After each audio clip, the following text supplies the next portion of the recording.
Catholic Faith Radio Edition Network TV.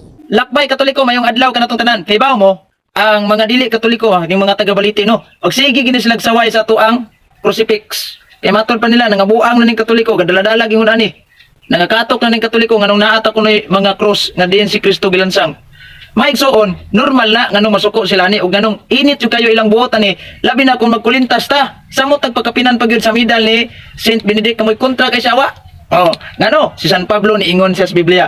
Unang Korinto kapitulo 1 bersikulo 18. Kay ang mensahe may tungod sa kamatayon ni Kristo didto sa cross.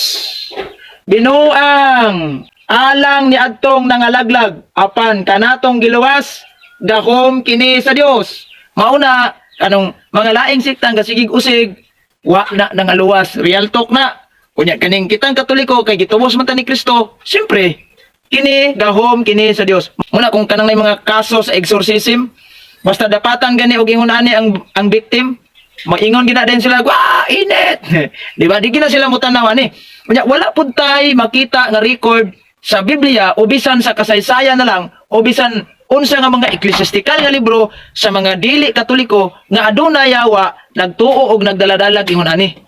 Di ba? Ngano man gyud ang yawa madlok man og cross. Number 1, kay kining cross diin si Kristo nagdupa gilansang tungod og alang nato dili napildi ang yawa.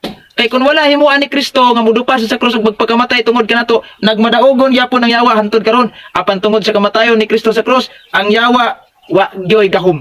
Wala yang plano. Muna nga, real talk, ang iyang mga anak, kung magkakita gani sila nga nagkulintas na cross, sige gid na sila gingon. Ang mga Katoliko nangabuang na. Pero, kung magbalansi sila tinuod, sila gyoy nangabuang aning tungod kay ngano, gasige sila kaaway ani. Kauban rin sila sa giingon sa mga tao nga nagbiay-biay at tubangan mismo ni Kristo sa dihang gadupa siya sa cross.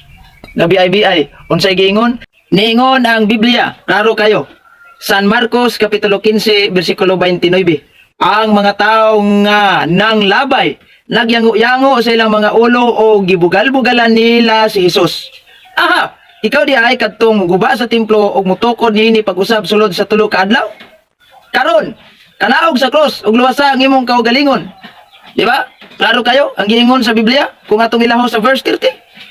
See, mo nang dili gyud nato balikayan nga naa gyud ang mga tao nga mag BI sa atong crucifix. Kay normal na sa mga taong wala kasabot o wala nangaluwas. Bantayan gyud nato ni pag-ayo. God bless!